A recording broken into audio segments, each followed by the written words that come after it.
പറയണമെന്ന് ബഹുമാനപ്പെട്ട ഉമർ റളിയല്ലാഹു അൻഹു പറഞ്ഞപ്പോൾ നബി സല്ലല്ലാഹു അലൈഹി വസല്ലം തങ്ങൾ പറഞ്ഞു, നിനക്ക് മനസ്സുണ്ടെങ്കിൽ നീ അതിനെ വഖഫ് അദ്ദേഹത്തിലേക്ക് ഞാൻ നീങ്ങുകയാണ്. സ്വാഗതം പറയുക എന്നുള്ളതാണ് എന്റെ കർത്തവ്യം. ഞാൻ ഇവിടെ പ്രാർത്ഥന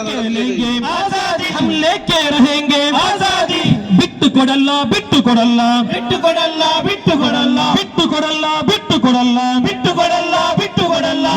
ಆಸ್ತಿ ಬಿಟ್ಟುಕೊಡಲ್ಲ ಆಸ್ತಿ ಬಿಟ್ಟುಕೊಡಲ್ಲ ಆಸ್ತಿ ಬಿಟ್ಟುಕೊಡಲ್ಲ ಆಸ್ತಿ ಬಿಟ್ಟುಕೊಡಲ್ಲ ಕರಾಳ ಕಾನೂನು ಕಾಯ್ದೆಯನ್ನು ಕರಾಳ ಕಾನೂನು ಕಾಯ್ದೆಯನ್ನು ಕರಾಳ ಕಾನೂನು ಕಾಯ್ದೆಯನ್ನು ಕರಾಳ ಕಾನೂನು ಕಾಯ್ದೆಯನ್ನು ಒಪ್ಪಲು ನಾವು ರೆಡಿ ಇಲ್ಲ ಒಪ್ಪಲು ನಾವು ರೆಡಿ ಇಲ್ಲ ಒಪ್ಪಲು ನಾವು ರೆಡಿ ಇಲ್ಲ ಒಪ್ಪಲು ನಾವು ರೆಡಿ ಇಲ್ಲ ವಕ್ಫ್ ಆಸ್ತಿಯ ಒಂದಿಂಚ